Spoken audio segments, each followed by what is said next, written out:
नमस्कार, आप देख रहे हैं राष्ट्र की बात और आपके साथ मैं हूं ऋषि पोद्दार। आज हम बात करेंगे केंद्र सरकार द्वारा लागू किए दो नए कृषि बिल के बारे में।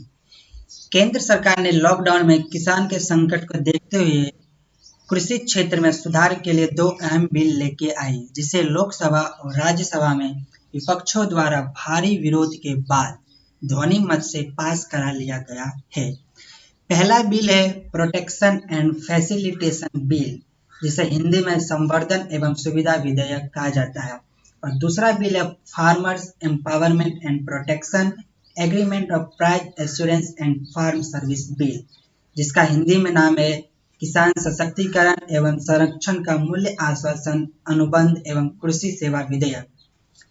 इस बिल में कुछ फायदे हैं किसानों को, जिसमें किसानों को रियल टाइम पर देश के अलग अलग बाजारों में कृषि उत्पाद का क्या भाव या मूल्य मिल रहा है, इसकी जानकारी उनको इस बिल के माध्यम से मिलेगी।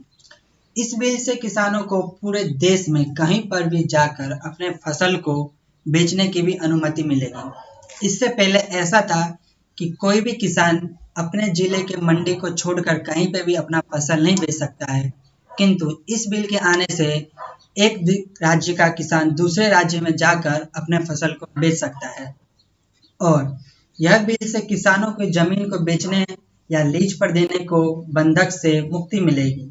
किसानों के फसल के मूल्य को गारंटी की सुविधा होगी और किसी कारण उन्हें अपने फसल की मूल्य नहीं मिल पाएगी तो सामने वाले को इसका जुर्माना भरना पड़ेगा। किंतु इस बिल का कुछ किसान विरोध भी कर रहे हैं और कुछ किसान सरकार का इस बिल पर समर्थन भी कर रहे हैं।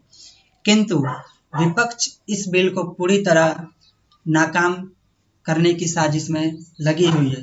विपक्ष का ऐसा कहना है कि यह बिल किसान के लिए पूरी तरह गलत है और इससे किसान बर्बाद हो जाएंगे। विपक्षों का ऐसा कहना है कि इससे किसान अपनी ही जमीन में एक बंधुआ मजदूर की तरह बनकर रह जाएंगे। किसान की जमीन उद्योगपति को चले जाएंगी और किसान अपने जमीन बेच देंगे। और इस बिल में कोई भी मूल्य की गारंटी नहीं है कि उनको अपने फसल की कोई मूल्य भी मिलेगी या नहीं।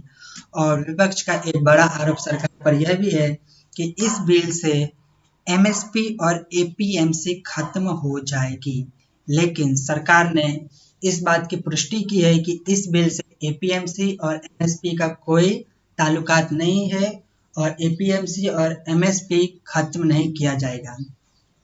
इस बिल पर सरकार की भी अपनी कुछ राय है, जिसमें सरकार का ऐसा कहना है कि यह किसानों के लिए ऐतिहासिक बिल है।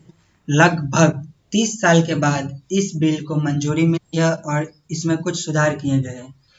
इस बिल से किसानों की आय दुगुना होगी, किसान को अपनी फसल बेचने के लिए खुली छूट मिलेगी, किसान को बेहतर मूल्य भी मिलेगा और किसान को मूल्य गारंटी ना मिलने पर उसे जुर्माना मिल जाएगा। ऐसा सरकार का इस बिल पर कहना है।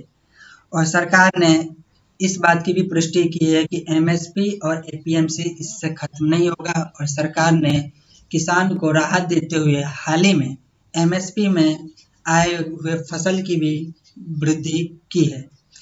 अब मैं आपको एमएसपी के बारे में बताऊं कि आखिर एमएसपी है क्या। एमएसपी मतलब मिनिमम सपोर्ट प्राइस, यानी कि न्यूनतम समर्थन मूल्य। इससे किसान को यह सुविधा मिलती है कि उनके द्वारा उत्पाद की गई फसल जितनी भी हो, सरकार उसे पूरी तरह खरीदेगी, जिसका उद्देश्य यह होता है कि इससे किसानों को अधिक से अधिक मात्रा में फसल उत्पादन करने की एक शक्ति मिलेगी और उन्हें अपने फसल बर्बाद होने की कोई भी डर नहीं रहेगा। दूसरा है एपीएमसी, यानी कि एग्रीकल्चर प्रोड्यूस मार्केट कमेटी, कृषि उपज विपणन समिति।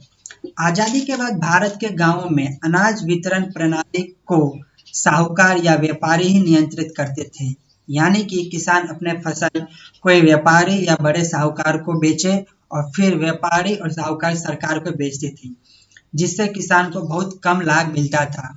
किंतु एपीएमसी के आने से इससे किसानों को छुटकारा मिली है और एपीएमसी पूरा सरकार के अंदर आती है, जिसका पूरा नियंत्रण राज्य सरकार के पास होता है, जिससे किसानों को उनकी फसल का अच्छा मूल्य मिलता है। सरकार के इस महत्वपूर्ण कदम से किसानों को बहुत फायदा होने वाला है और इससे किसान आत्मनिर्भर बन पाएंगे और उनकी आय भी दुगना होगी। इस बिल में आज इतना ही, और आपसे फिर मिलेंगे एक नई वीडियो में नई जानकारी के साथ। तब तक के लिए धन्यवाद। जय हिंद।